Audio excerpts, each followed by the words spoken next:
Y bueno, te presento brevemente. Tommaso es en estos momentos es Senior Economic Officer de Naciones Unidas, está en el Merritt, en Holanda.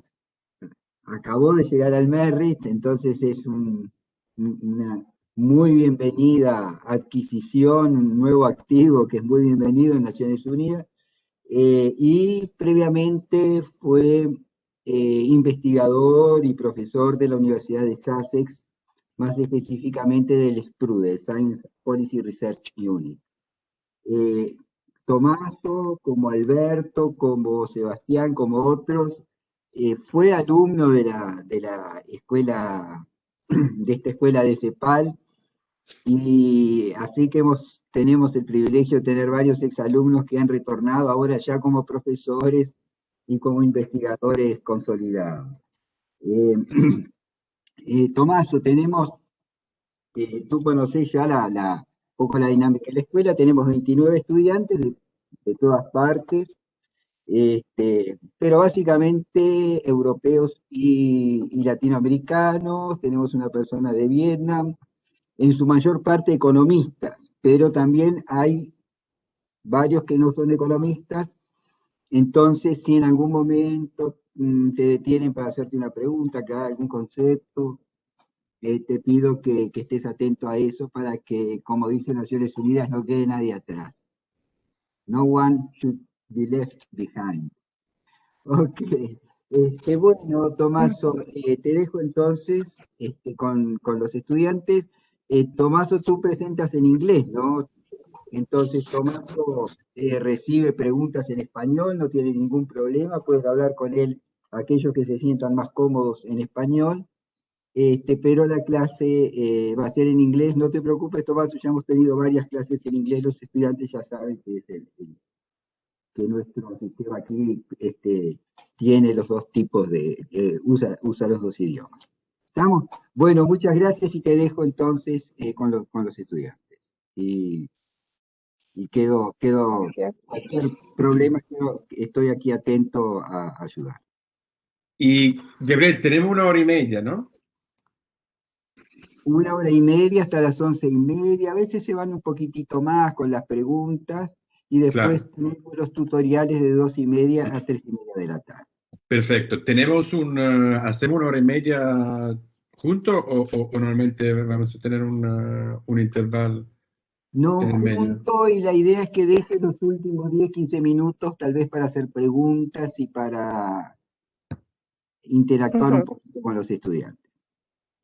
Pero no, Pero, no, no se hace un break, no se hace un break, se va directo. pero también se pueden hacer preguntas durante, ¿no? Yo Sí, diría. ningún problema, y sobre todo pensando que hay algunos estudiantes que estarían menos familiarizados con la literatura, en particular la literatura schumpeteriana. Entonces, los dejamos un poco libres. Fíjate en el chat que las preguntas aparecerían en el chat. Era esto que estaba mirando. Sí, no, que me preocupa más lo economista que lo no economista. Pues. Sí, preocupación plenamente justificada y con la que estoy de acuerdo. Ahora sí, creo que voy a ver la chat, pero si hay preguntas, si no veo la chat, Andrea, si también estás online, me puede, o sea, no hay ningún problema. Si alguien quiere hacer una pregunta, la puede hacer también interrumpiendo, porque no sé si voy a monitorar la chat mientras que estoy viendo la otra pantalla. Y así que sí, siéntense libres de interrumpir. Y igual mejor, yo le voy a poner alguna pregunta, pero igual mejor si todo el mundo puede. O sea, si hay preguntas, porque si no, sigo hablando solo yo y va a ser muy aburrido. Y entonces mejor que haya preguntas en el medio y nos enfocamos en partes que son más o menos que son más interesantes para todos. Y entonces, ¿se ve la pantalla? Se ve si se ve la pantalla, se está viendo bien. Perfecto, perfecto. Entonces, bueno, empieza como digamos que la idea principal en esa, sorry, gonna switch to English. I was trying to do it in Spanish, but it doesn't really work. But I can obviously talk in Spanish on less formal issues of the lecture. But let's focus on the aim of those 3 lectures today and the next 2 lectures, which sort of yield are constructed to yield to the same output. And what we try to understand with those 3 lectures, which are going to be a little bit more compressed than usual, is a way of understanding or studying economic development as the interaction between different aspects of structural change. So we usually think about economic development as changes across economic sectors, changes in the relevance of economic sectors, which is obviously a crucial aspect of structural change. But what we're trying to focus here, the message that I'll try to convey in those 3 lectures is that the process of development is much more complex than a mechanical change due to changes in productivity across different sectors. And this is due to several processes of structural changes, which we'll discuss mainly in the 3rd lecture, and different outcomes of structural changes, which are obviously related. And crucial here is that as far as we know, the main source which yield to those structural change is innovation activity. Any kind of innovation, which, as we see, may be led by a number of different actors in an economy, in a system. And those actors may be producers, may be consumers, but they will all participate in this process of innovation, which does lead to structural change. So the first thing that we need to understand in order to understand economic development as an outcome of interaction of those different structural changes is innovation, which leads to those structural changes. And innovation itself, as we will argue today, is the outcome of a process which is not particularly simple. Innovating is a complicated process. Is actually a complex process. It's a complicated process because it requires people to have ideas, to accumulate ideas, to share those ideas with others. But it also requires other actors, such as consumers, to accept those ideas. So to change the way in which they consume, to change the way in which they produce, to change their knowledge. It requires workers to change their skills. So it is very complicated innovation because it requires, again, changes across the whole system, which includes changes across all the actors in the system. Otherwise, if it were simple, obviously, we wouldn't observe such differences, the differences that we do observe in the outcomes in terms of economic growth and structural change across different countries. So, in order to understand the process of innovation, we also need to understand how a complex system works, which is actually where we'd be starting from. And in order to understand how a complex system works and to model how a complex system works, we need a set of tools which is slightly different from the modeling tools that we normally use in economics, which are agent-based models. So now, if given the aim, which is studying economic development as interaction between different structural change, the role of innovation, and innovation as a complex, the outcome of a complex dynamics, we will go in reverse. So we'll start by studying the properties of innovation and complex systems. And this is what we'll try to do today, both in the lecture and in the discussion this afternoon. We will discuss why properties of innovation are the properties which are very similar to the properties of a complex innovation system.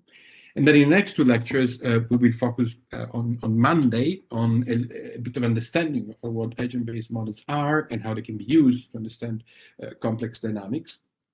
And in the third part, the second part, the third part, we will study models of growth and structural change, which do look at different aspects of structural change and how they interact in order to yield economic growth.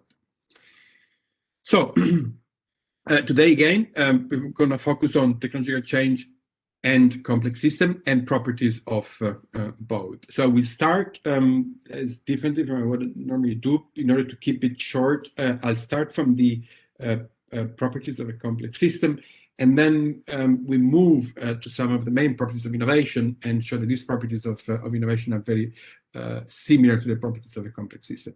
Now, don't get scared by this number here. It's a large number of slides, but we will be skip through the slides. We're not going to focus on all of them. Again, we're going to focus on the ones that might be more interesting for some of you, for most of you. So we'll discuss the basic complex of a complex system, and we'll show some of the empirical evidence, which, again, what I'll try to do today is to convince you that economies are complex systems. And then we'll move to the basic properties of innovation, and again, looking at some very basic evidence that we just to convince you that these properties are fundamental in an economy.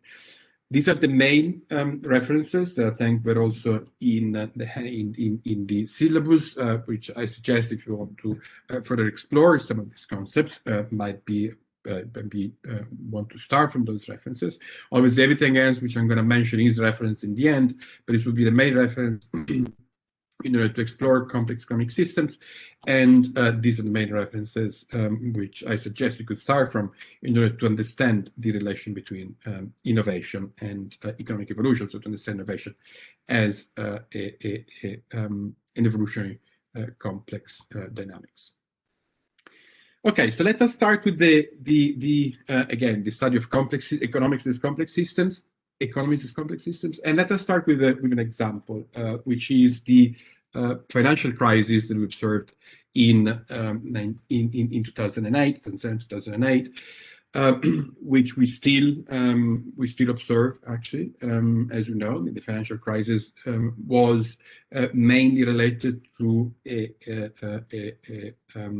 crash in the financial sector, but as most of you probably know by now, it was related to underlying structural problems that most economies, particularly economies in the global north, have and can still persist because they were underlined by the financial crisis.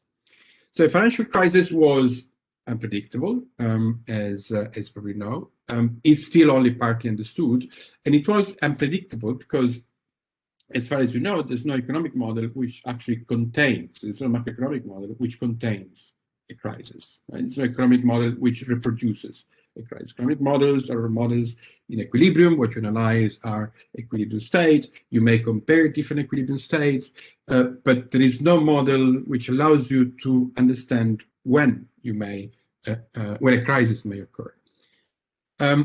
So this is the main things we're going to discuss today, that we need models that actually allows you to understand events such as a crisis, because these are fundamental events in the process of structural change.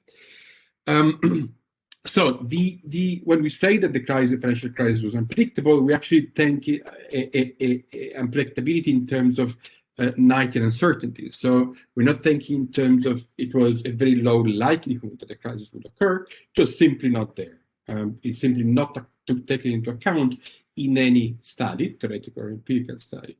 So there was no, it was not an outcome of a wrong guess or something we could see in a probability distribution, something that simply does not exist. And this is important because this is the same thing, one of the same properties of innovation.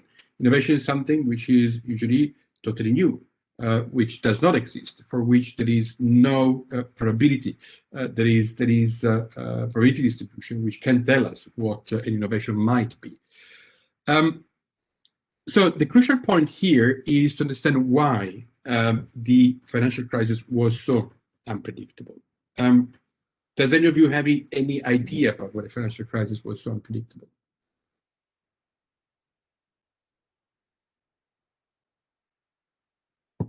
Es la misma pregunta que hizo la reina. Why no economist could predict the financial crisis? Exactly. But why is it that it was so unpredictable, and though it did occur?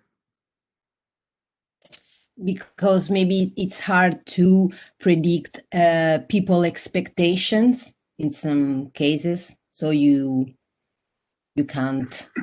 In some cases, maybe yes, but in others, it's we don't act like a rational way. So in the sense, so maybe it could be more complex to know how things may change. Perfect. Thanks. Yeah, that's actually one of the core reasons. People there was behavior. also, sorry, I was going to say that there was also a long time of stability since the 70s. There was the bubble of internet in the end of the 90s, but since then, a long time of stability. And what does explain that instability?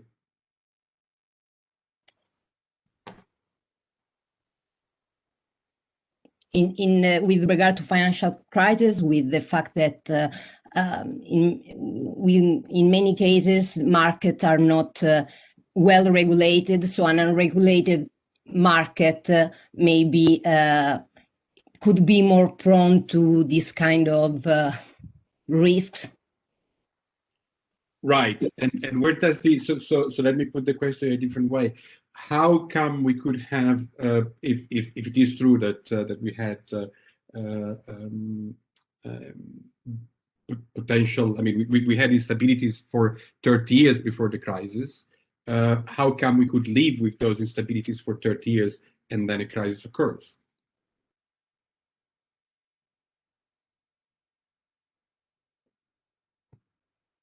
Financial innovation, Caterina. What do you mean by financial innovation? And why does financial innovation lead to, I mean, it's a good point. And why does it lead, why we can have financial innovation for 30 years and nothing happens, and then all of a sudden we have a crisis? There were new instruments as mortgage-backed securities and credit default swaps, and I think things Exactly. like that were and not what is the property well of those incorporated. instruments? Sorry, what? What is the crucial property of those instruments? There were financial innovations at the time. Sure, so I think but there. The crucial property is that these instruments connect different financial assets much more. Yes. Correct? So the connection between different financial assets intensifies because of these new instruments. So everything becomes more dependent on everything else. And as already we heard before, and as Heber also mentioned, as Heber also mentions, they were related on future expectations. So these are actually the main, very good, I think, these are the main motivations why we do observe a crisis. The first thing is that all these actors which are related to the crisis are strongly connected, and they become even more connected because of the new instruments, as somebody mentioned. I don't know where this, because I should have the pointer here. No, sorry, this link is not working. But basically, what we do observe is that in the last 30 years, we observe a dramatic increase in the connection between financial institutions, between institutions across countries. So the relations between those actors becomes much more stronger. So what happens in one institution affects what happens in all other institutions which are connected.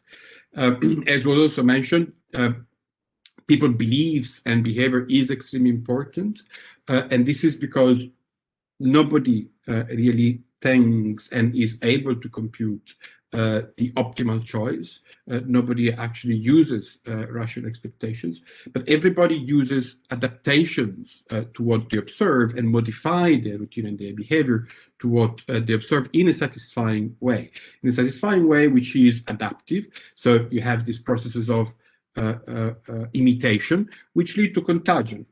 So when you put together the relevance of expectations and the way in which people form those expectations and the interaction between those actors and institutions, you have this contagion, which is basically means that whatever a few people start to do, everybody else start imitating, and at some point you have a sort of avalanche, a sort of radical change in the system. And one of the charts that I was going to show you is it's basically an experiment that was done in New York in the 70s by a sociologist. And what he did was asking a few of his PhD students to stand in Times Square and stare at the sky. And there was obviously nothing in the sky, but the simple fact that there were few people, his PhD students, in Times Square staring at the sky, after 10 minutes, you had a group of people around them, all looking at the sky, so doing exactly the same thing, which was totally useless because there was nothing in the sky, but simply because there was somebody else doing it. Then you have all of Times Square, which is observing the sky for no reason. Sorry, so these are also, yes. It should be another point of view, the role of rating agencies, talking about people believing on something that doesn't exist, like something in the sky. People trust the rates of the rate agencies put on the subprime, and so the crisis happened because people trust maybe a lot to these agencies, and that occurs to not believe so much to this. Exactly. So this is imperfect information. So again, people use information which is not open, not disclosed to them. In this case, they have information which is actually wrong, which is conveyed by in this particular case, by the rating agency, and they form their expectation based on this wrong expectation. And is everybody use this wrong expectation?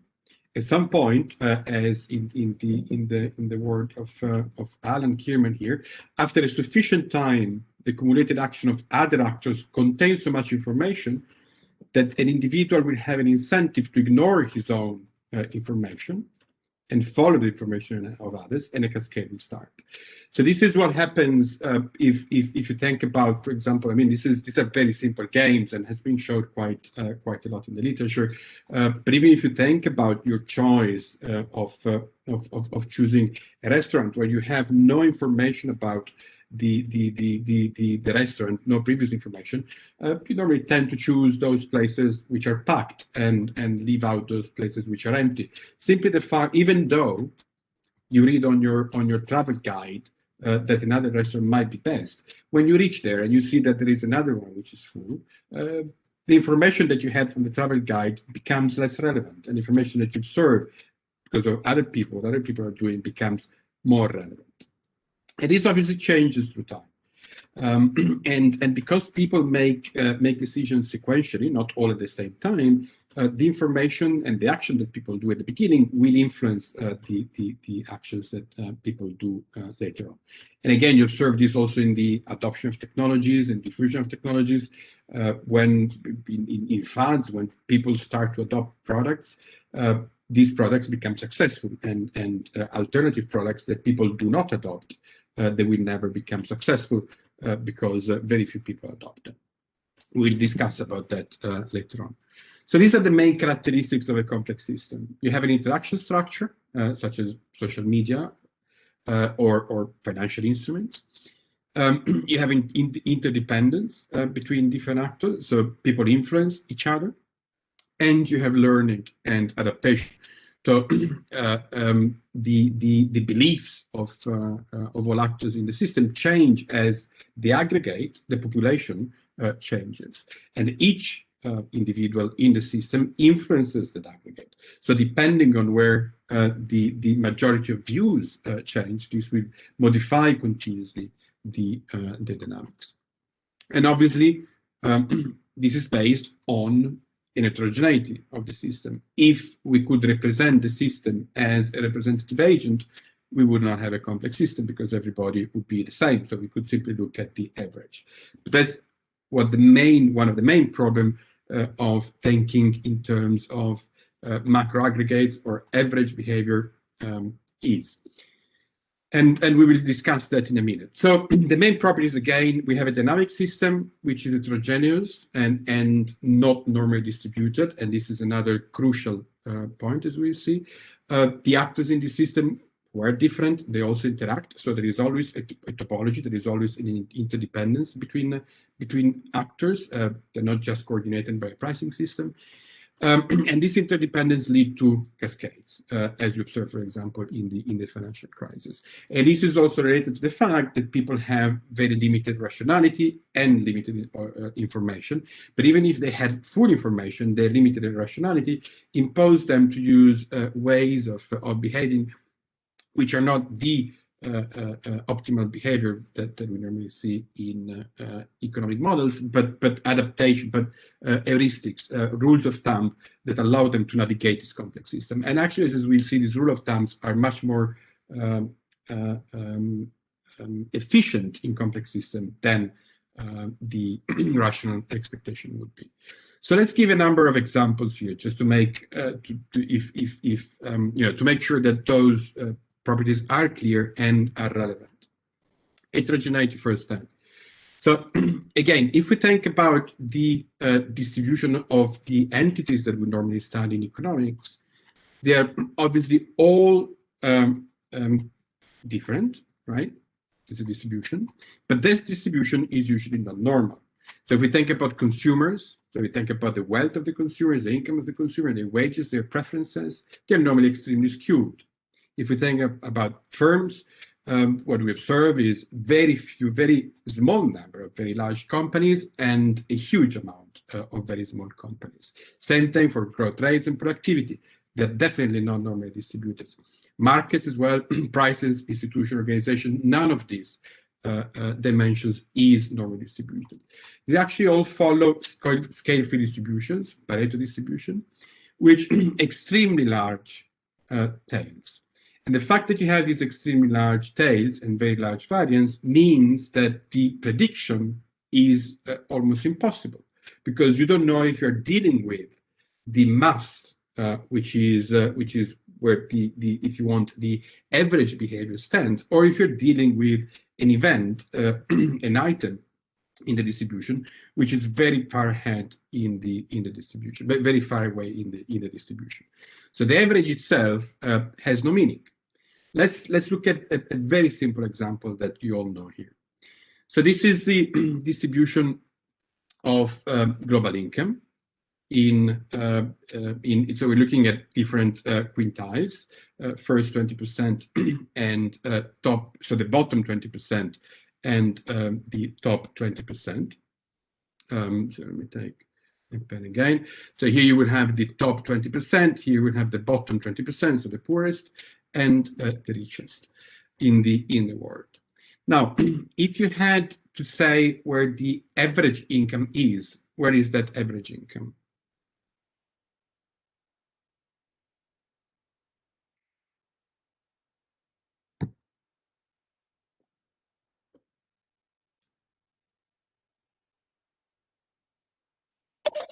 Any idea where the average is in this graph?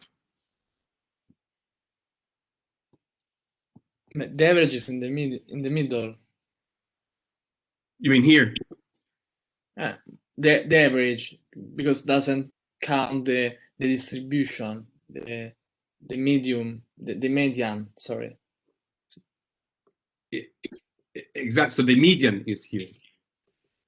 This is 50% of the population. So the median is here. But where is the average? Upper. More or less? It must be around Q4. Average must be around here. If you think about the average income, it's totally driven by the top incomes. right? So the average income is going to be here in the top quintile, right? So when we think about the average income in the world, right, we're thinking about an individual who is actually a very particular individual, pertains to an elite, right? It's not the typical individual. The typical individual, as was rightly mentioned before, is the median individual, is down here, which is very different, who has a very different income from the average individual. All agree? Any doubt? Okay, so this is a very simple example, but which tells us that when we talk about in looking at income, wages, firms, when we talk about average, we're talking about something which is an exception. We're not talking about something which is actually the average. So we're talking about something which is very different. Let's take, because we will discuss innovation. Innovation is something which leads to as you said, structural change, but also lots of heterogeneity and variation. Let's make an example from innovation. So this is the distribution of patent citation, yeah, from the European Patent Office on the left side and from the US Patent Office on the right side. Okay, so very similar. Now, what do we mean by citations? We mean, so you all know what a patent is. By citations, we mean how many times a given patent have been cited by other patents. Okay, so how many patents cite each of those patents in 1989? Obviously, previous patents.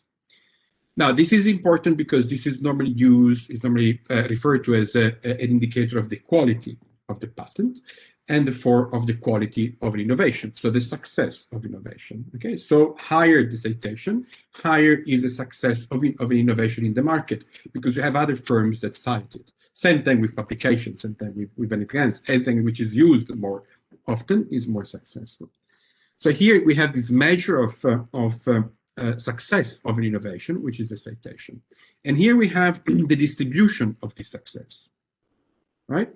What does this graph tell us? This graph tells us that the largest majority of patents here, right? So 100,000 patents have 0 or 1 citation, right? This is most of the patents, what we normally observe. Then we have an extremely tiny amount. Yeah, we have 1 patent with almost 100 citation, 2 patents, 3 patents here with this is in logarithmic scale. No? So we have here around 80 citation. So we have this tiny amount here of relevant patents, which is extremely small, both in whatever patent office you take. And then you have this mass of patents which have no citations, which are mainly, if you want, have no value. So again, in the system, we observe that very few innovations are extremely successful, and most of the innovation count nothing. They never have an impact on the system. So again, the average rate of innovation, the average innovation, the average part wouldn't tell us anything about the system, because it would be a very particular type of innovation. And you can observe these skewed distributions in many dimensions in the world that we live in.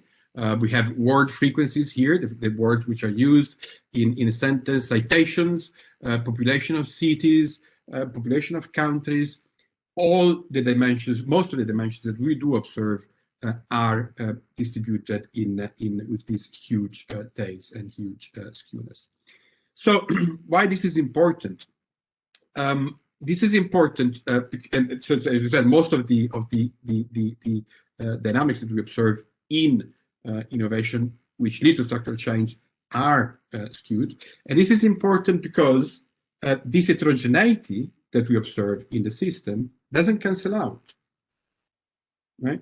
They only cancel out, the heterogeneity would cancel out only if you had a normal distribution, only if you had a very similar amount of observation on the left and on the right of the average.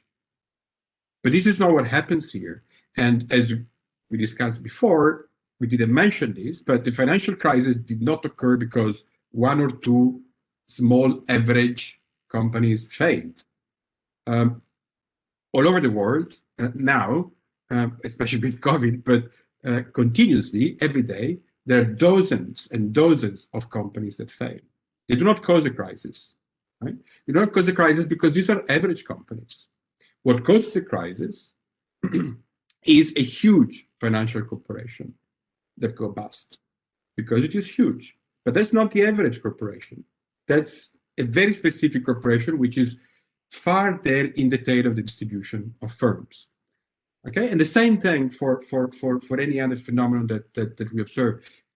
We cannot consider the average as something which is useful. And this would lead us to observe that the properties that we observe at the aggregate level, when we normally aggregate measures, differ completely from the properties that we observe at the individual level, at the micro level, right? As we just shown, there are lots of firms patenting, but only a tiny amount of these firms will be successful. So if you observe an average rate of innovation at the aggregate level, that average rate of innovation at the aggregate level tells us nothing about the system, or tells us very little about the system. And this aggregate dynamics, most often, is very difficult to predict from a single individual behavior, again, because we have this very skewed heterogeneity at the micro level. Any question about this particular property? Anything which was not clear?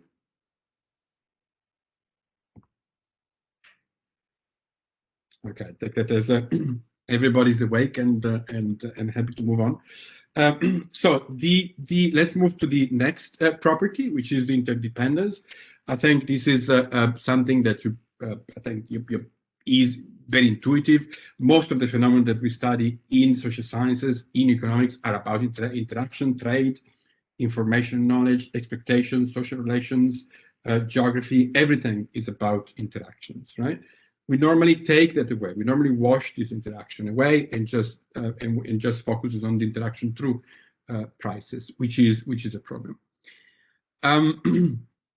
And the nice thing is that the interaction can be represented in very simple ways using network properties, which normally have the same properties of complex systems. So normally what we observe is that even if you look at, for example, at Twitter accounts, you will observe that you have a huge mass of Twitter accounts which have very few followers, that influence nobody, and you have a few Twitter accounts that have a lot of followers, that have high influence on society. So those connections, again, are not evenly distributed. But that's not the only issue with the connection. The other issue with connection is that they create a huge amount of interdependencies. So here, for example, what we have is a network of the 250 top companies in the internet industry between 1998 and 2001, who formally established some form of collaboration between them. This could be a joint venture, a strategic alliance, or any other form of partnership.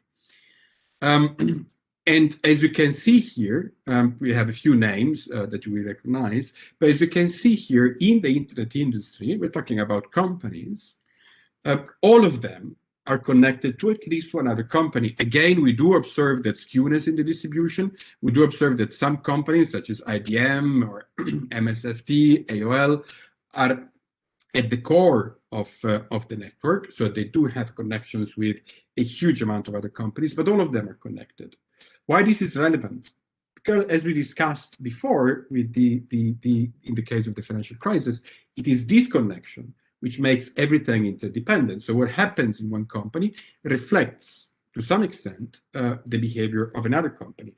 And if you're not yet convinced, look at here. This is the not just formal agreements between companies, But this is the network of the 50 largest companies in Standard & Poor that have a shared member of the board.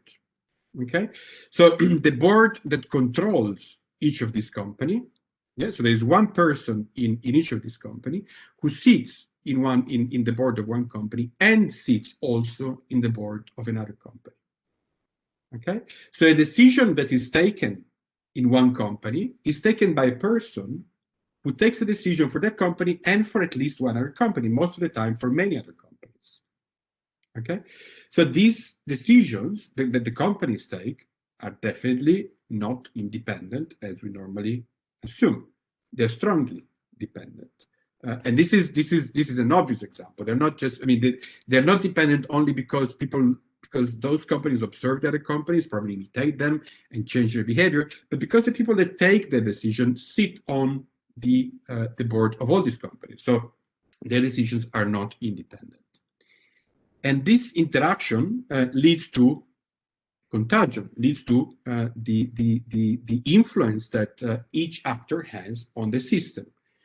So here is another interesting experiment. Now let's what these guys did, Ciarli et al. Did was taken a few hundred of songs, new songs, right, from unknown, totally unknown musicians and groups.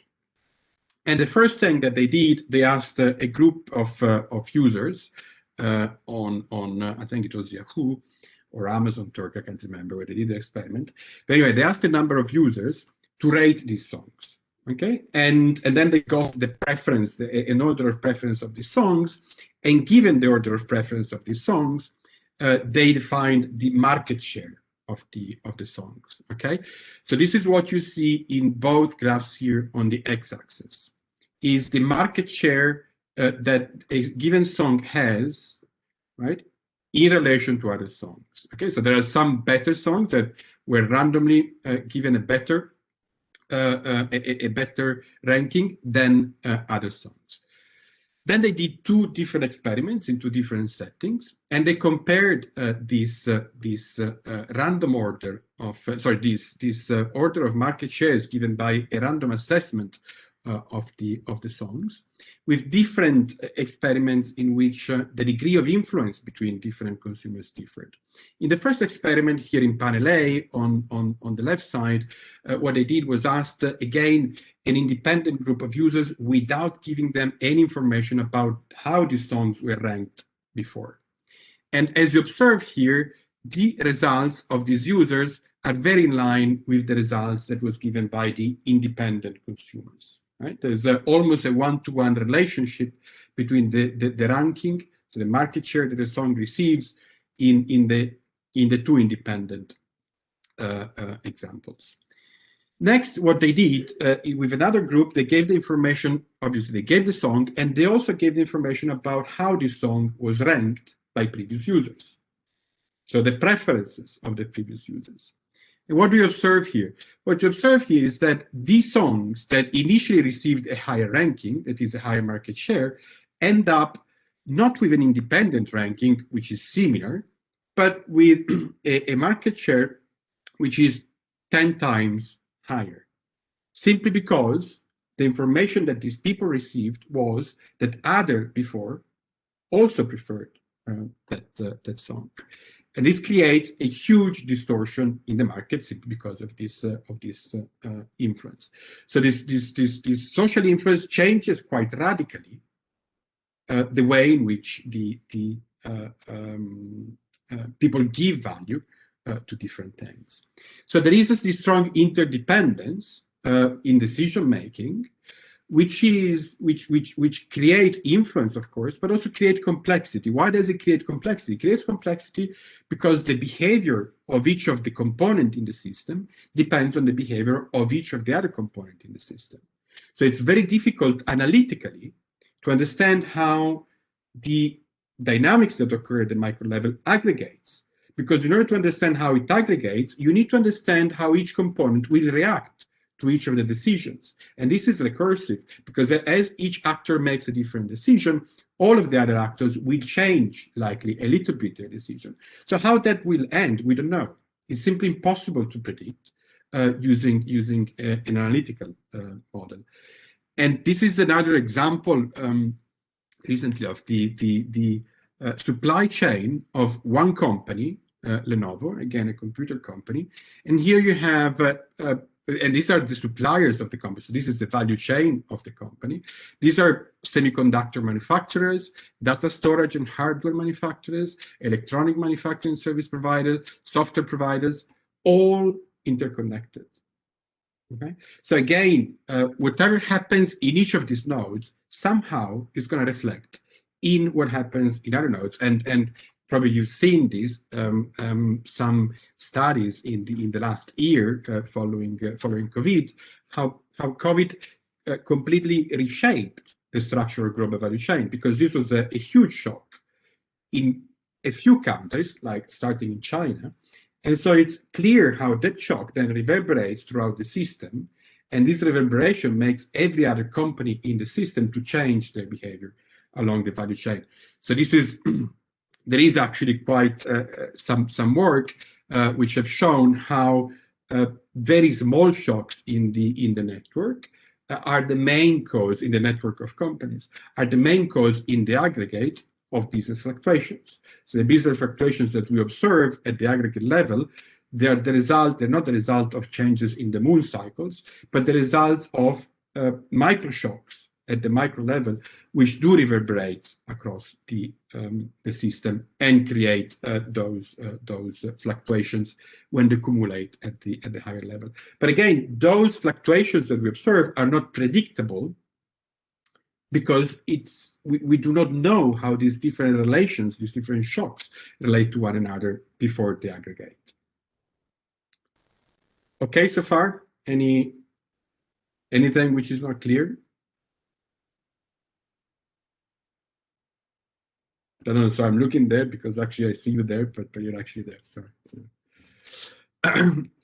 Okay, so the final point, which was actually raised in the beginning as one of the determinants of the financial crisis, limited rationality, which does interact with everything we've seen so far, because remember, we have this interaction structure, we have this contagion, and we have people that react to this contagion. And as we can see from this normal picture of the stock market, people do not take rational decision in an amount of time which would allow them to make a reasonable computation about what is the optimal behavior to keep in a market. People take decisions depending on their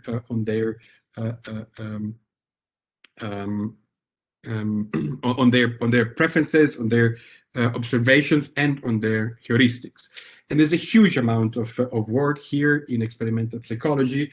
And I'm going to give you a couple of hints about it is inherently difficult for each of us, even expert statisticians, mathematicians, economists, who are accustomed to deal with models with rational expectation, to take very simple decisions. And this is because of difficulties that we have in real life in dealing with uncertainty and probability. And this is also because of cognitive biases. Simple changes in the information, as somebody mentioned before, the role of the rating system, simple changes in the information will have strong effect on our behavior. So let us see this very simple and well-known example. Some of you have seen this before. Now I give you two problems. The first problem, A, right? It's a win problem, right? So you are given, each of you is given $1,000. And then you have two options. You can win another $1,000 with 50% probability, or zero otherwise, so you stay with your $1,000. Or I can give you $500 certainly, right? Expected value, 1,000.5, right? Same expected value. Second problem set, loss. I give you $2,000, okay?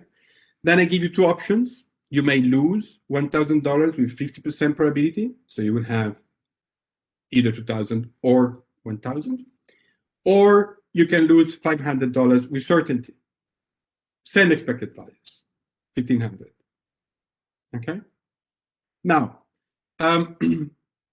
in your case, how many of you, right, would choose A1? Can you just raise the hand? Well, you don't have the camera, but we cannot count here. Yeah, raise the hand. Put on your camera and raise the hand. How many of you would choose A1? Only one person? Two?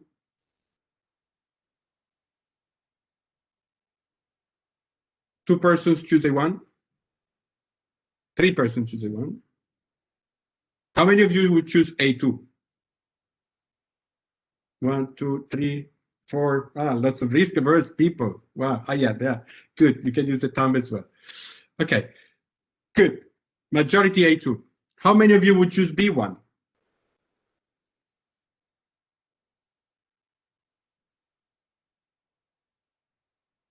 Nobody. How many of you choose B2? Everybody chooses B2. So although, including all those who chose A1, now choose B2, which is totally irrational. Because if you make a risk-loving choice in the first problem, rationally you should make the same risk-loving choice even for the loss. However, most in the results, a significant majority of individuals choose A2 and then choose B1 when you do this in a larger setting. So individuals tend to be risk lovers for losses and risk averse for gains. So even though the game is the same and the expected value is the same, small differences may make a lot of change in people behavior. And again, this is because the way in which people perceive these probabilities. Let's do another small game on cognitive biases, the way in which we are fooled every day by simple changes in information. Now, this is a real case. Okay, I guess most of you know the magazine The Economist, and at some point in the around 2000, The Economist put online this offer. You could buy a subscription for 1 year to The Economist at a price which allows you to access it only from the internet for $59. Or you could buy a print-only version, which costed $125. Or you could buy a print and internet option, both, for the same price, $125. So now let's see how many of you would choose option 1. 1, 2,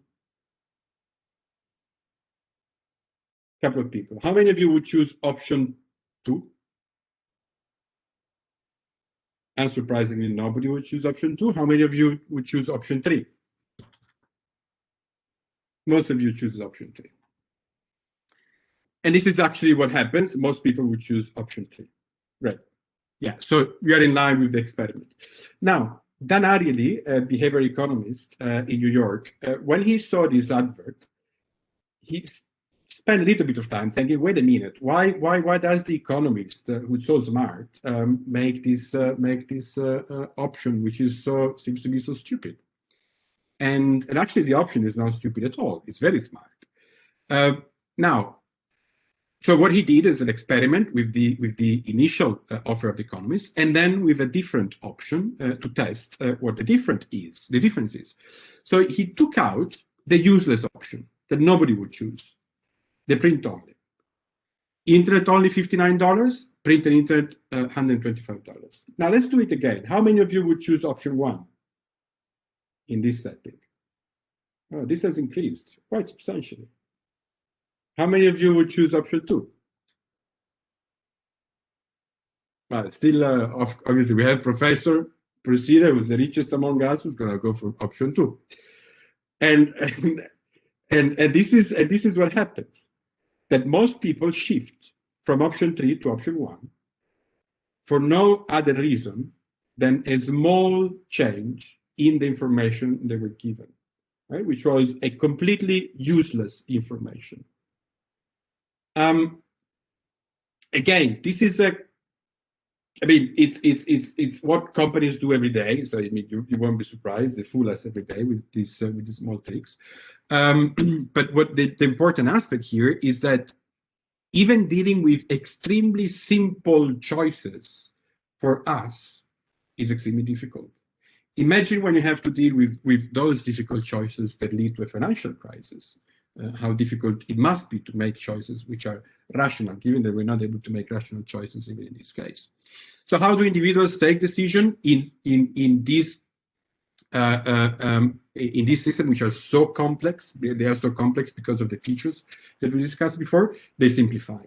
So because it's impossible, not very difficult, but basically impossible to maximize, what they do is they create heuristics, rules of thumb that they use in given setting. Obviously, these rules of thumb can change with time. They adapt depending on how the environment responds. Nothing. Nothing. Depending. I hope that was not referred to me, but so depending on how the environment changes, this rule of thumb changes, but they adapt the behavioral routines that adapt, and these are used by individuals, organizations, and obviously they tend to make the system even more complex because those rules of thumbs and routines normally are sticky. So they create another level of complexity in the system, because if the system changes, the behavior of the actors does not change immediately. They would maintain those routines for quite a long while, and you see this in failures, right? Why companies fail? Companies mainly fail because they do not react sufficiently fast with their behaviors, with their routines, to changes in the system. And you have a number of examples. I mean, in innovation, as we discuss now, as we move forward, think about Kodak. I mean, probably most of you are too young to even remember what Kodak was. But Kodak obviously was this leading company in the film industry. I mean, it was mainly the leading company. Now it doesn't exist anymore. And this is because there was introduction, as you know, of the digital technologies. So all cameras became digital, and only a few amateurs kept using the analogic cameras. But Kodak didn't realize that, or didn't realize that fast enough, and kept producing the same product and trying to innovate around the same product, and obviously that was a complete failure. Okay, sorry, what I did here, sorry. I clicked on reference, I should have done it. So let me go back to the properties of the complex system. Again, yeah, so it's a system which where you have a lot of connection, heterogeneity, where this heterogeneity is not normally distributed, and which this connection and heterogeneity, because of behavior of people and the way in which people behave in this system, leads to contagion, so leads to the a cascading effects, which are many times not predictable. Now let's move. For the last 20, 30 minutes to innovation and how I hope I'll show here some of the main properties of innovation, recall those properties that we just discussed of a complex system. Now, let me ask another question to start with. What is the core determinant of change in an economic system? What changes economic system? I think I gave already that answer, but just to check if you're still awake.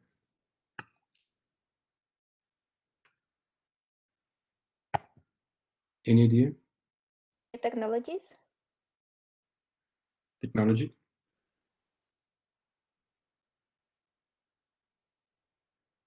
and in particular innovations. Thanks. Okay, thanks. I see the chat now. Sorry, that was obvious. Okay, so innovation is the key transformative event, right? And we have to think about innovations in terms of new products, in terms of new ideas, new ways of doing things, new ways of organizing companies, new ways of organizing markets, institutions, societies, so on and so forth. So there are lots of different ways in which a system innovates. Again, we're heading towards the complexity here. It's not just a patent, as we discussed in the example before, is many changes in the system. All changes which are related, because an innovation is, from a market perspective, is relevant only if it diffuses.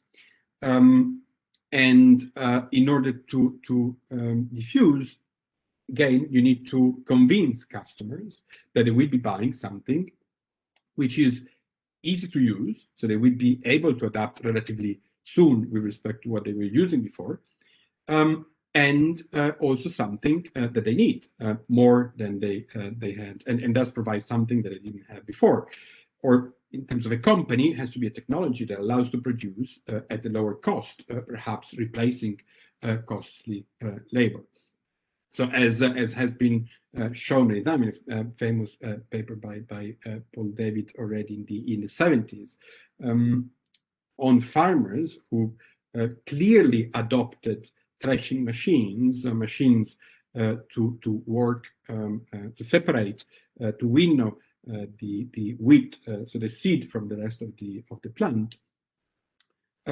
Only when in states in the United States, only where the cost of labor was high enough for farmers to have an incentive to buy those machines. But anyway, when these machines are adopted, when these innovations are adopted, changes occur in the way in which production happens. So keep again the example of the farmer. These changes things in the labor market.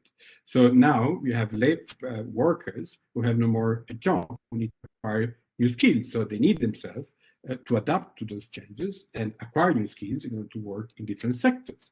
This will change, furthermore, what happens at the sectoral level, so on and so forth. And this is all underpinned by uncertainty. So I think another example here might be useful.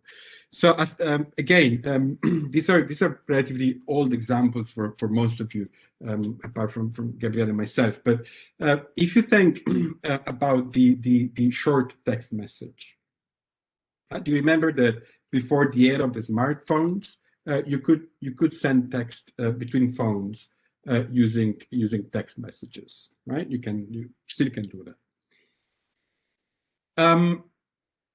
Do you know how? And short text messages, the technology to encrypt a message and to send it from one phone to the other was introduced by Nokia. Now, was this the result of as far as you know, was this the result of a thorough R&D search and consumer search?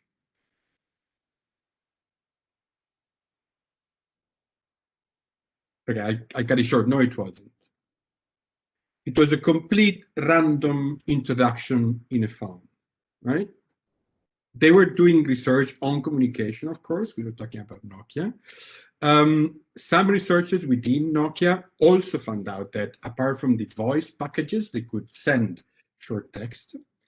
It was introduced in the phone without any expectation at all. It became the most successful way of communicating at the end of the 90s, early 2000s.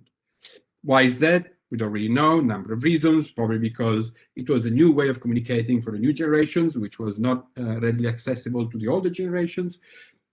Whatever happened, it became adopted almost immediately by most consumers using phones. Now, Nokia was very happy about it. I mean, they didn't do any research about it. They didn't do any marketing research, so it costed nothing, and it was extremely successful. Amazing. Totally unexpected.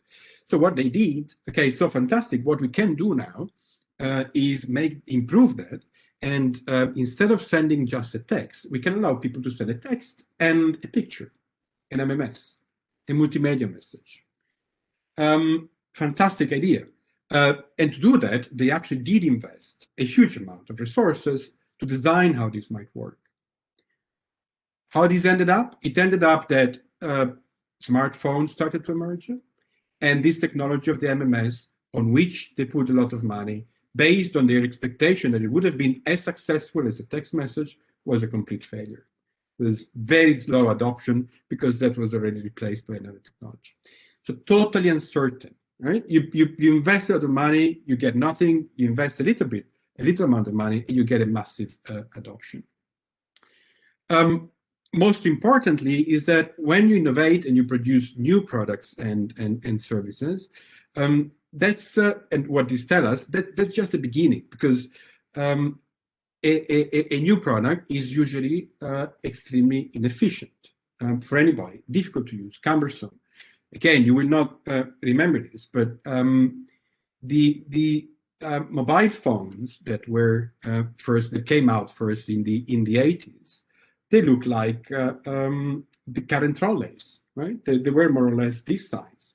They had huge antennas, huge batteries that lasted nothing. Extremely difficult to use.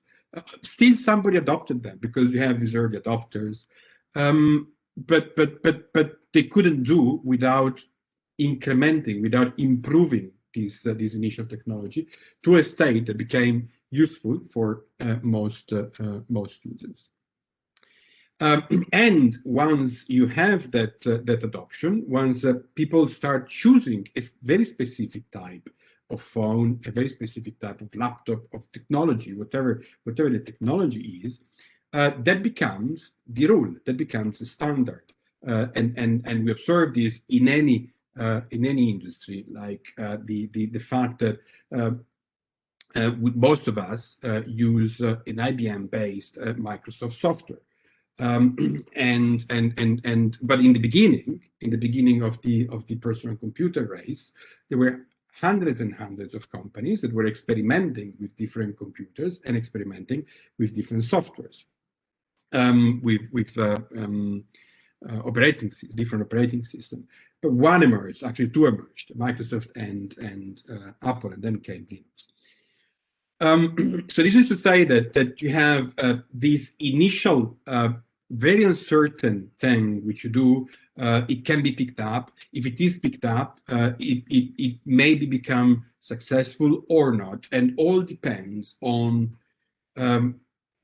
how the rest of the economy is evolving. If there is somebody who is influential who start using that technology or not. And these things keep changing because this new innovation will require other things to change. We require the organization of companies to change. We require new adoption, new production, new refinement, so on and so forth, until this new technology will become obsolete because people will get bored with that, and you will need something else, so on and so forth. So this is a never going and never stopping dynamics. And as we will see now, the properties of innovation are very similar to the properties of a complex system. I'll skip, in the interest of time, the sort of definition of what innovation is. We can go back to that, but I think it's more scholastic. I'm happy to skip it for the moment and to focus on the main properties in the last 15 minutes or so. So innovation is dynamic. There is this continuous change, similar to what happens in a complex system. Innovation is these were the feature of a complex system, and now we move to the features of innovation. It is dynamic, as in a complex system. It is based on continuous knowledge acquisition and learning, which leads to accumulation. Guess what? Different accumulation dynamics lead to heterogeneity. And guess what? It leads to non-normal distributions of those who acquire knowledge, because those who start in the correct trajectory of knowledge accumulation, the one that would be successful, because it's the one that will be adopted by others, will become successful, and we will have the resources to accumulate even more knowledge. Instead, those who start on the wrong track of the technology will accumulate knowledge which is not relevant and will remain small, not relevant in the market. So you have this accumulation process through the accumulation of knowledge and through learning. You have accumulation in space and time through the clustering, because of the connection between different parts of the technology. You will observe that those technologies move along given trajectories, which does create path dependence. As we mentioned before, there's path dependence in behavior of actors, of consumers and producers, but there's also path dependence in the technology due to the cost of changing the technology, the sunk cost that has been invested in a specific trajectory. And it's also a non-linear process. You don't start from a given idea implemented by an engineer and then put it on the market. That's not enough. You need continuous changes and continuous feedback in understanding how the new technology would work. It's extremely risky. Huge uncertainty. Again, 19 uncertainty here. We don't know what would be the success of a given innovation, as I just mentioned in the example of the text message and the multimedia message.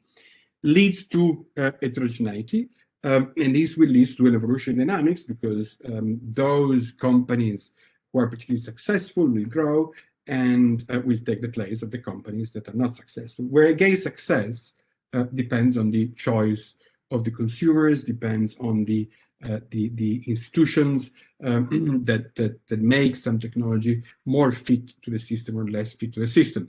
You can think now in terms of the energy system, right? If you make an innovation in a renewable technology, it's likely now to be more successful than if you make an innovation in making the extraction of oil more efficient, because there are regulations. There will be more and more regulations which oblige firms to use renewable energy.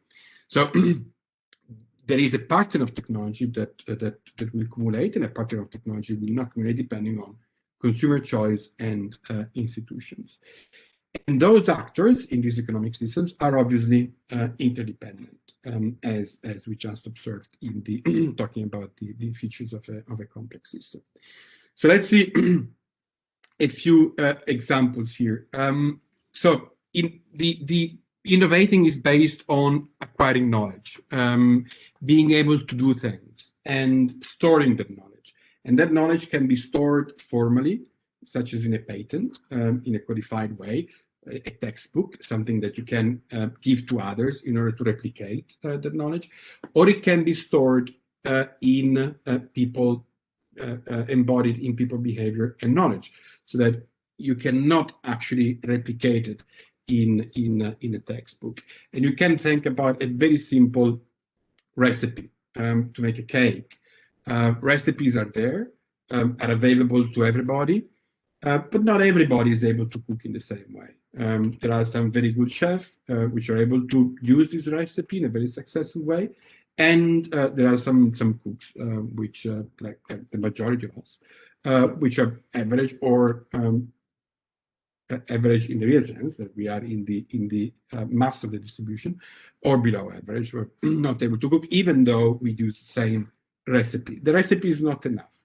The knowledge that you use is also embodied in tacit ways of producing a good. So knowledge is cumulative. So if you have more knowledge, you'll be able to innovate more, and this will lead again to more innovation, and to more heterogeneity, and to more concentration in the system, where those who accumulate more knowledge become more successful and become and have a higher chance of innovating more. And notice that this is different from accumulating physical capital, because part of this knowledge is codified, but part is tacit in people. Only part of this knowledge can be traded in markets. Part of it is intangible, is not traded in market. Gabriel had a very good question. Yeah, most of the lower level chefs are English. I noticed on that. Thanks, Gabriel. So this is a simple representation of that accumulation of knowledge, and that accumulation, how that accumulation of knowledge is related, for example, to the accumulation of income. This is a map of scientific collaborations, so co-authorship between researchers around the globe between 2005 and 2009. And where, as you see here, there is a high correlation between being at the core of that map in terms of collaborating to the production and accumulation of knowledge, and having a higher GDP, or having an economy which innovates, produces a lot of innovation, and leads to structural change. When you're out of that network, then there is little that you can do in terms of innovation, and the prospect for growth are also extremely small. And again, just to observe very simple way in which this knowledge accumulates, here is an example of very simple learning. So there is no innovation included here. This is a relation for some technologies between the amount of production on the x-axis and the cost of producing per unit of production. And no matter which technology you see, you always observe a decreasing line. You always observe that as companies produce more of the same product, for the simple fact of producing more of it, the cost of producing that product decreases because companies learn how to do that product better. So you have this continuous increase in knowledge, this continuous improvement, which also leads to innovation.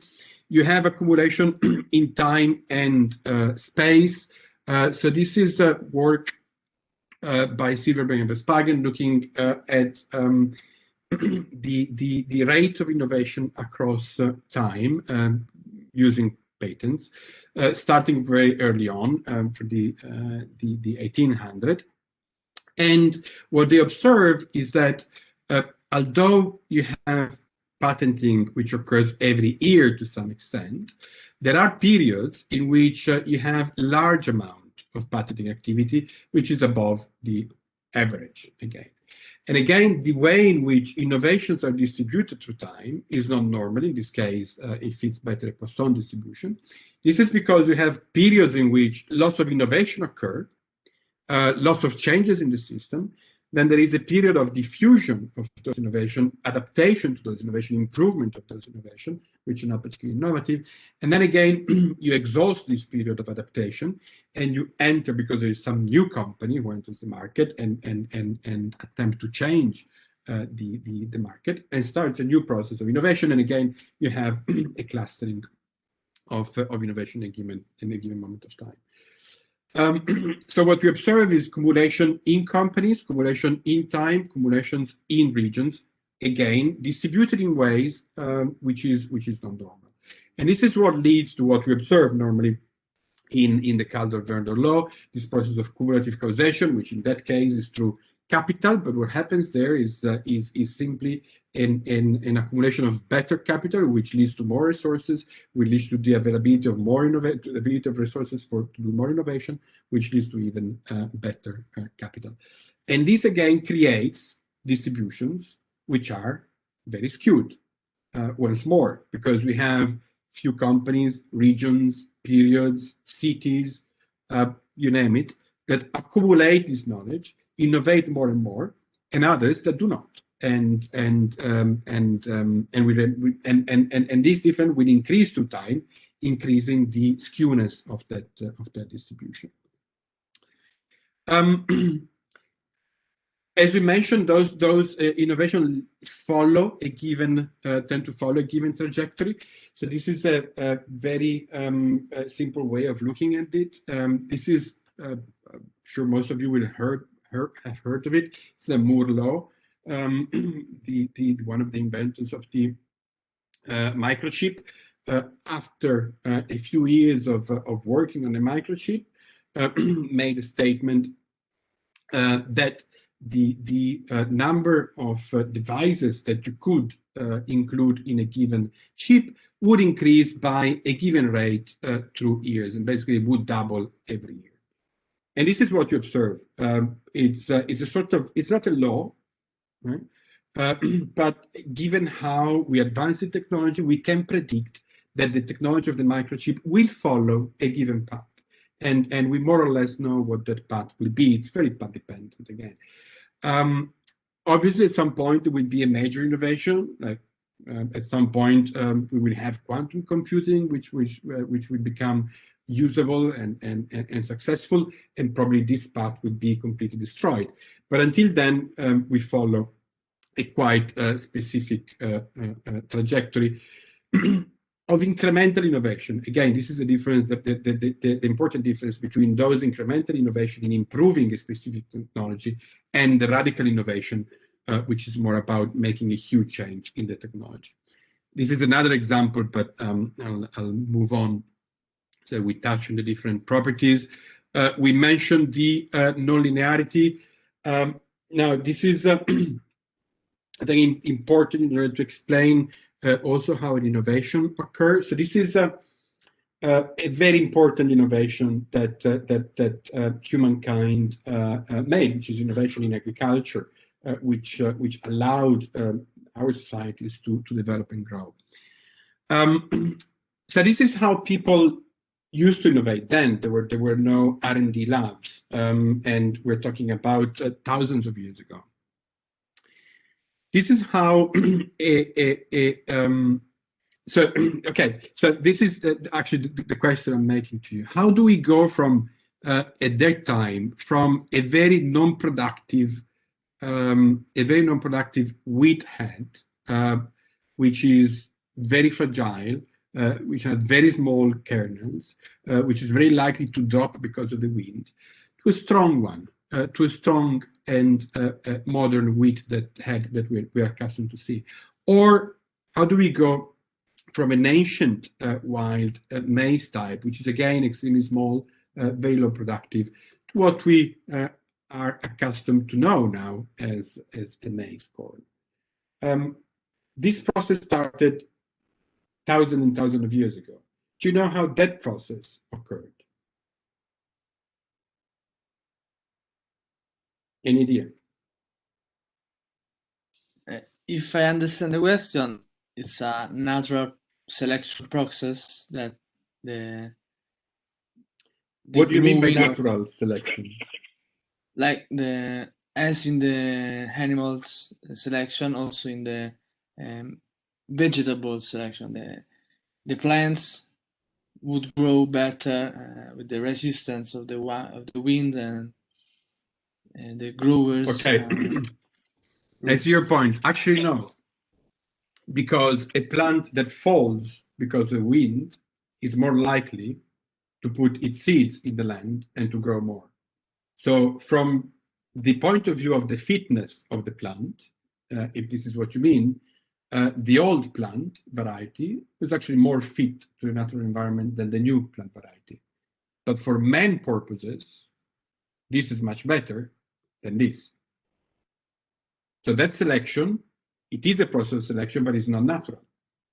It's done by humans who select a given plant because it is more productive and reuses that plant instead of another plant which is less productive.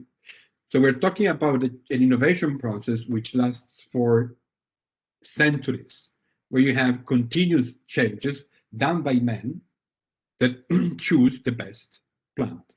Okay, it's a very simple process of innovation based on selection, but based on selection done by humans who still do that. Lots of farmers still do that. And this is now what we're accustomed to see, right? Is if we look at how innovation occurs in agriculture, now you have this huge amount of basic research in molecular biology, synthetic biology, chemistry, something that a farmer would never see or know. Knowledge from there then is used and applied in applied labs, in breeding, in modifying seeds, in creating new seeds, in creating transgenics, so on and so forth, and a lot of testing in a lab. Then you have a new seed, then you have the invention, then you test that seed in a plot, you see whether it works or not in a given context, so not in the lab, but outside the lab. And then if it works, you start commercializing it. And if it is actually successful, it diffuses. Okay. So now we think about this innovation process in a very linear way, a bit more sophisticated than the initial selection that people were doing. But actually, innovation does not occur as simply. It's a non-linear process. It's not outcome of a trial and error process, as we mentioned before, through learning, accumulation of knowledge, and feedbacks. And there's continuous changes in this process in the sciences, in the applied research, and in the test, which keeps changing, keeps modifying the internal trajectory of innovation. And as we mentioned before, there's a lot of learning, as we saw before with the decreasing cost. And this learning occurs both in the labs and occurs in people's hands, in the users, in the car, users who use the phone and then send feedbacks to the producers in order to improve. As we mentioned, innovation occurred by chance, like the laser was actually like the text message. Encryption was invented by chance by Towers and Bell's lab, were producing phones and had nothing to do with the laser, so they never patented it. They thought it was a completely useless technology. Researchers were looking at something else. They found the laser, and they thought, okay, who knows? This is something that nobody will ever use. And they were pretty wrong, because afterwards somebody else patented the laser, and it's used in a huge amount of application. If you want another more recent example, same thing, as you probably know, happened with the one of the COVID vaccines, the one which was developed in Oxford by AstraZeneca. They did all their trials to see whether the vaccine was successful or not across the population. They made a mistake. They made a mistake because the first trial that they did, they gave a much lower doses than they were supposed to give, and they found out that smaller doses was more successful than the larger doses. But this all happened by chance. So that chance is extremely relevant, and this is what leads to a huge uncertainty in this innovation market, which is related to those very skewed distribution and the difficulty that actors in this market, producing and consuming in all parts of this market, have in making decisions. And this is particularly when the innovation is radical. Of course, for incremental innovation, as we've seen, there are trajectories, it is easier. But when the innovation is radical, the risk cannot be measured. Making a decision, it's obviously an optimal decision about what to innovate. It's obviously impossible. So lots of funds and investment is thrown away in innovation simply because we don't know what happens. And this is a characteristic of all markets, actually. It's not just a characteristic of innovation. If this is a graph of a distribution of rate of return for the top 500 Standard & Poor companies between 1995, and we're plotting a 1-minute rate of return here, right? So extremely small, but this is what people in the stock market tend to use, very low-term returns rate in order to make decisions. And what you see, the dotted line here is the best normal fit, is the best normal distribution to that would fit this data, and which would leave out, again, a huge amount of tails, of information in the tails, which is what seems to happen very often. So these companies may be very unsuccessful on minute rate of return or very successful. And it's very difficult to know where we are. I'll skip that.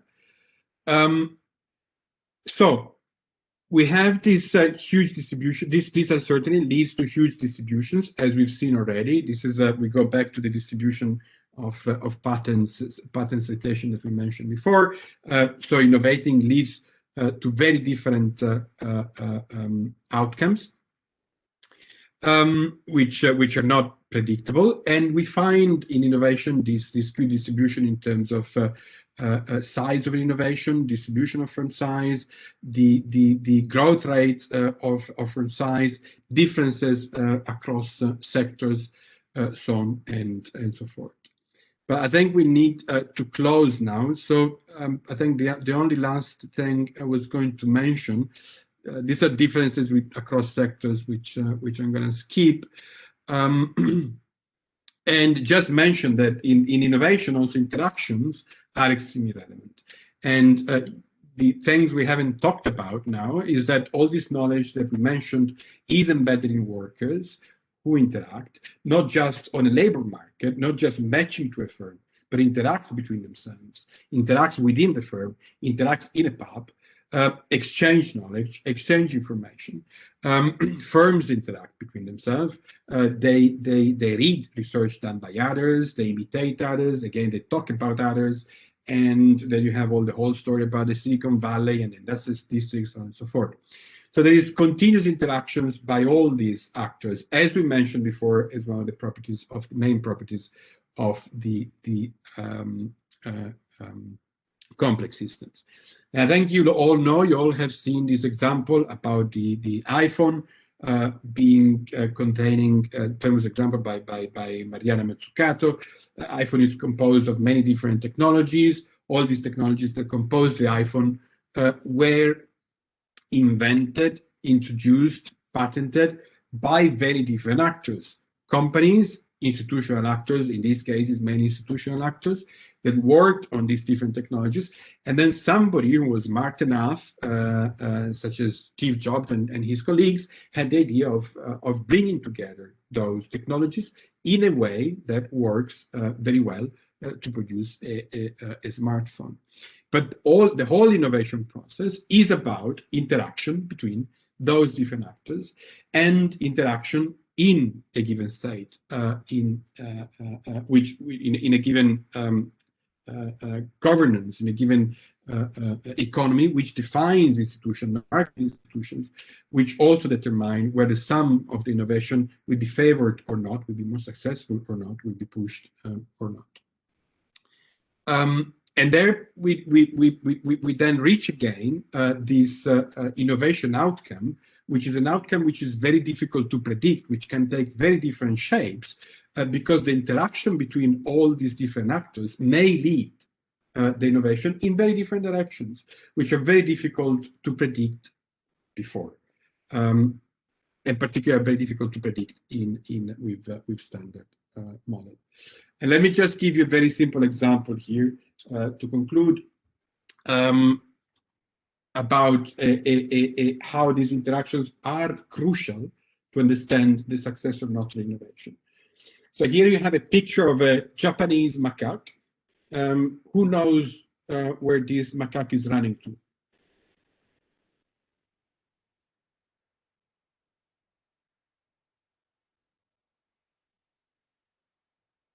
Any idea?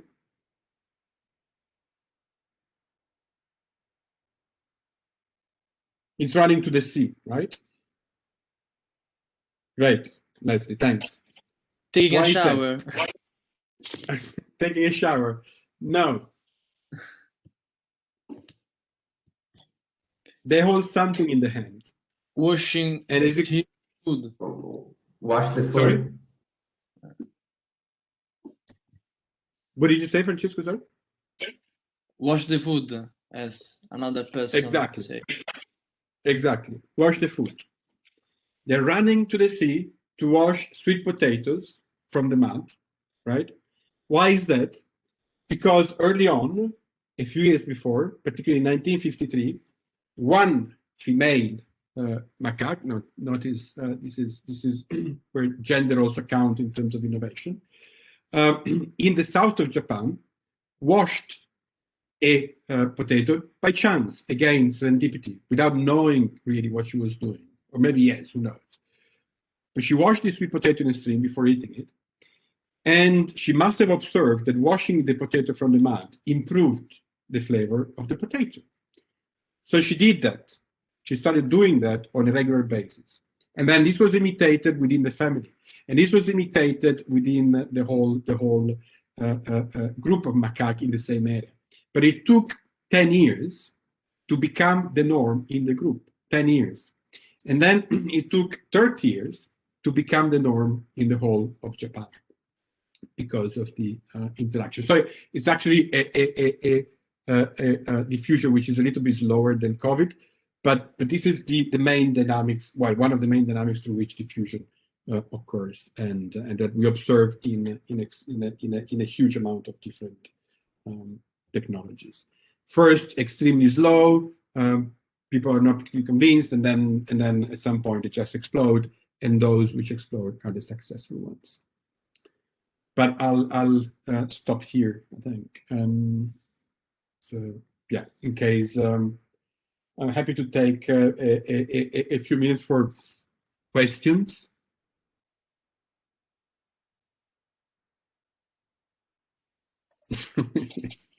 Good point, Martin.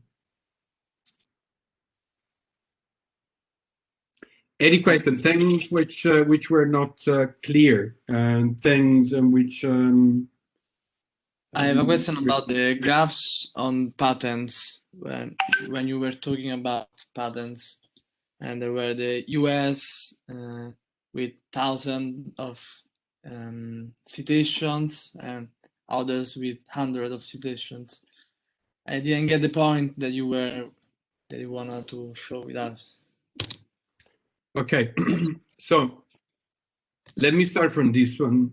Might be easier as a representation. So in this case, what we have here is number of patents. This is for one specific technology, okay? But we can repeat it for everything.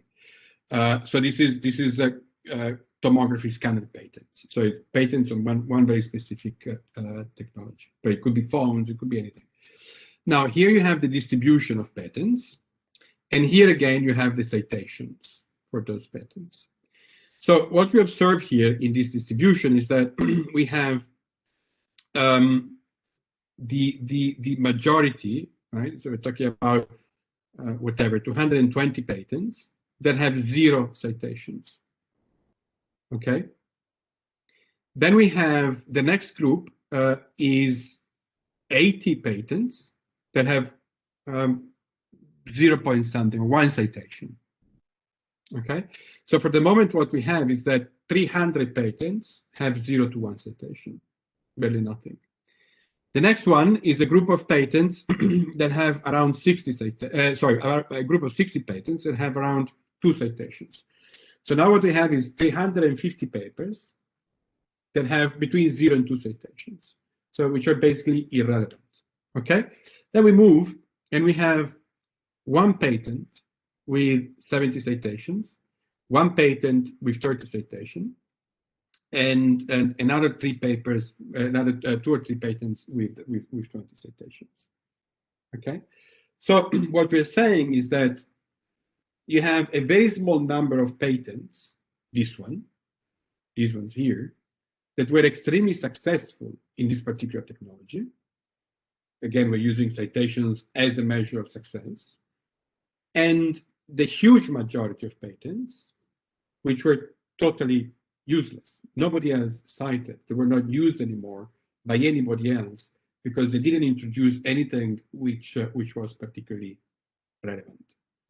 So if we think back about the distribution of income, we have a very similar distribution.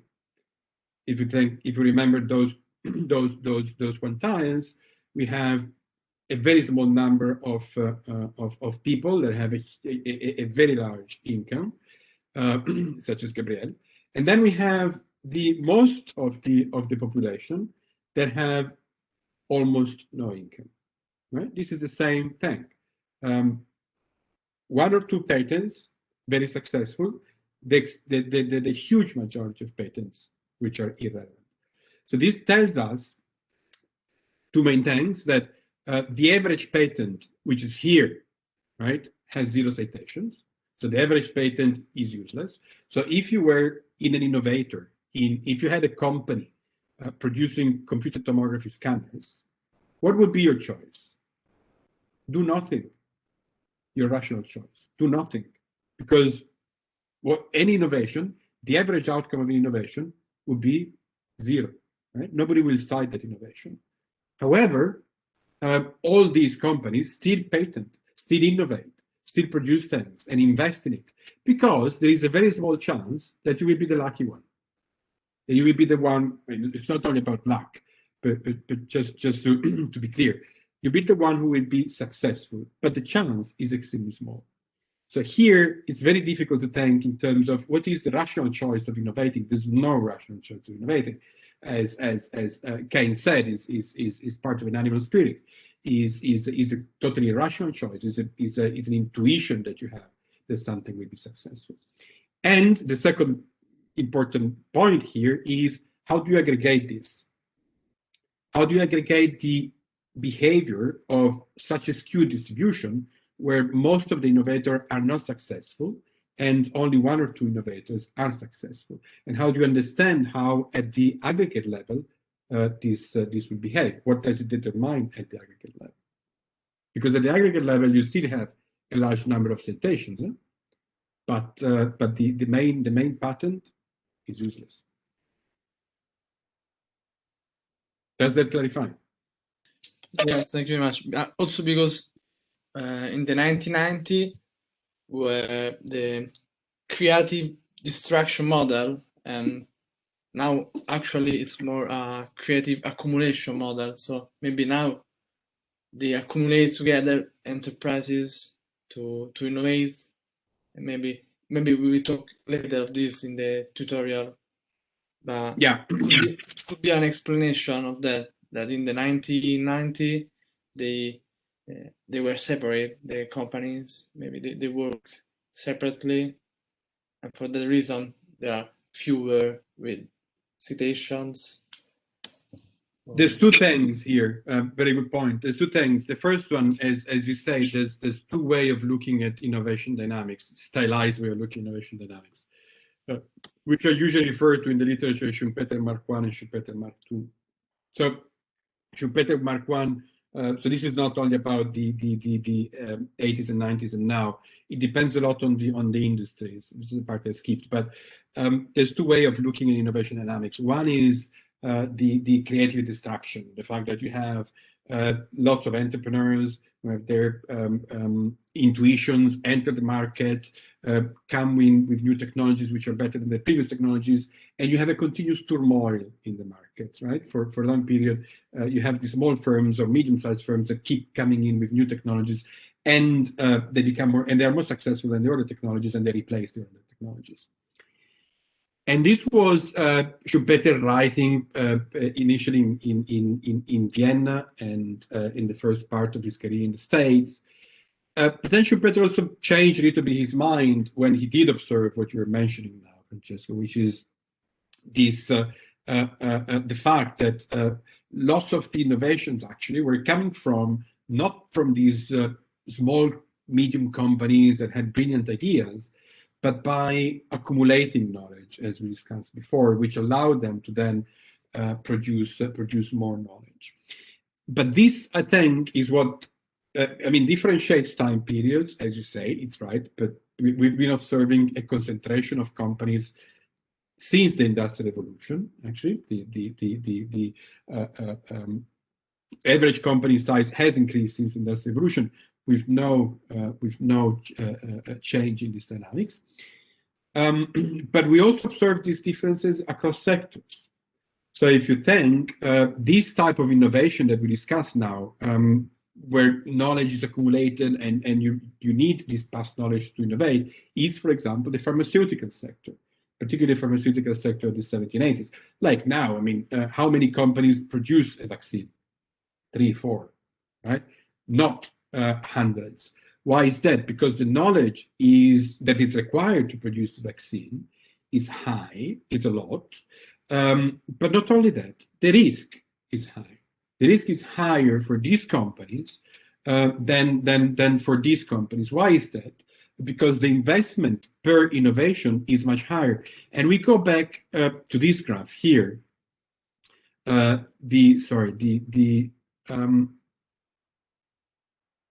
graph here. Pharmaceutical companies face this outcome, right? So they face the outcome that they will keep doing a lot of trials to come up with a vaccine, to come up with a drug, which costs a lot, which has a very long procedure. I mean, as we know, COVID was particularly fast, but normally a drug takes 3 years of investment to come out. So you have to you need a lot of funds. You need a huge amount of backing in terms of finances. Because if this fails, and in most cases fails, you have nothing. You have invested for nothing. So if you have invested for nothing, you need to have a quite strong backup in terms of finance and science. In other cases, like the AI now, or the computer industry, things are much more difficult to appropriate. Investment may be more successful when they're small.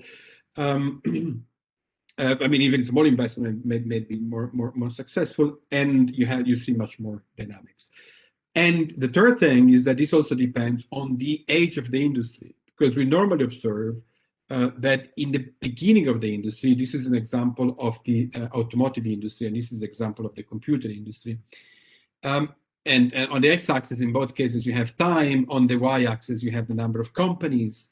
And what you observe is that in the beginning, you already have an increase in the number of companies that come in the market, innovate, offer new products, different products. So initially you have all these different trajectories, all these different options through which the technology could go. But at some point that's closed. At some point you reach what is referred to as the dominant design, the technology, and we go back to diffusion, the technology that is adopted by a large number of the population, and that's define what the market is, and defines the technology for a long period, for that trajectory which stayed there for a long time. And now what you experience is that concentration of science, because all these companies that started on the wrong trajectory, the trajectory that didn't end up to be successful, will obviously exit, will fail. And therefore you see concentration. And then again, you start with this process of accumulating knowledge and becoming even more successful.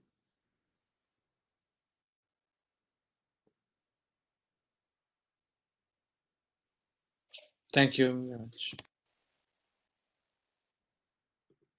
Any other question or clarification on the things which were not clear that you would like to clarify now, or things that you don't agree on, you think were wrong simply?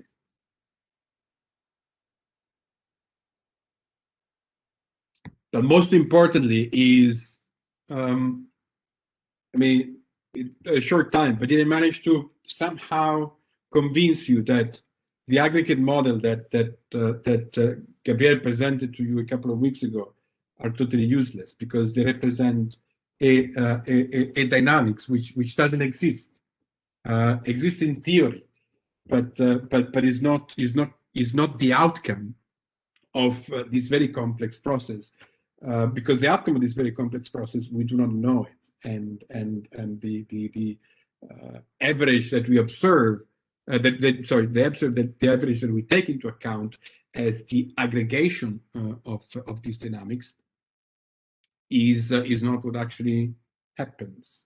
So what we need to do is to understand that aggregation from the bottom up. We need to understand that aggregation from those complex and nonlinear dynamics.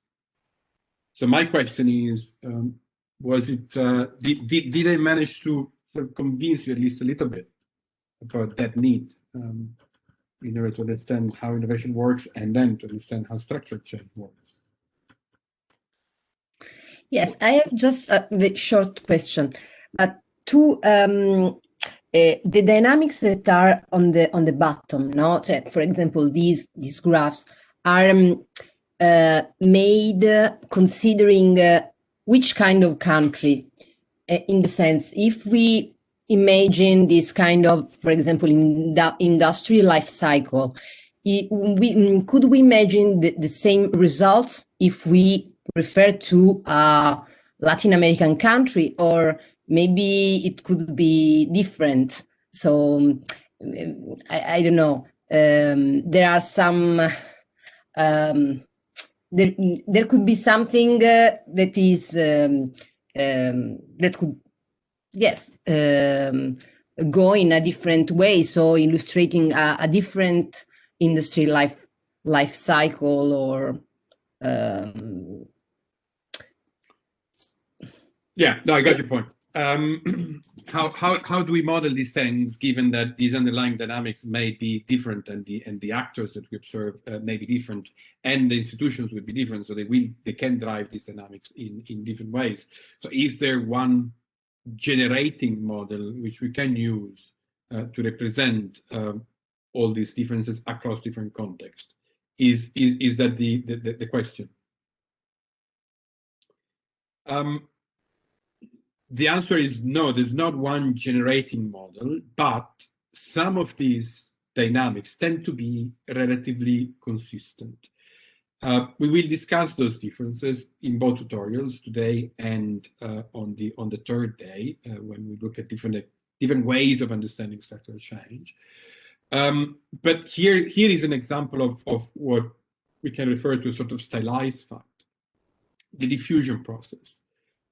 When you have these new radical technologies, we seem to observe in most of the cases that initially there is a very slow take-up. It takes some time for people to adopt the new technology. But then when that you have a sufficient number of people who have adopted, then the adoption becomes extremely fast. And then obviously, like in any epidemic model, when you reach the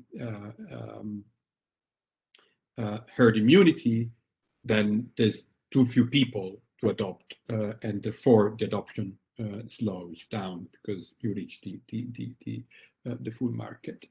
So some of these dynamics tend to be quite regular. But obviously we would need, as we will discuss in the next lecture, to be very careful about how we calibrate those models with micro-behavior, and how we structure those models with different interactions and micro-behaviors in order to understand what may happen in specific context. So it will depend on what we want to understand, in which context we want to understand it. They will change, but some of these dynamics tend to be relatively stylized. But what is important here is that we take into consideration the heterogeneity and the skewed distributions, and the lack of perfect foresight when we model those behaviors, in order to be able to get something which is similar to what we can analyze, in order to have a model which allows us to understand which has the properties of what we're observing, basically. Because otherwise we're basically making assumptions which are extremely strong and unrealistic with respect to how the economies behave. Thank you.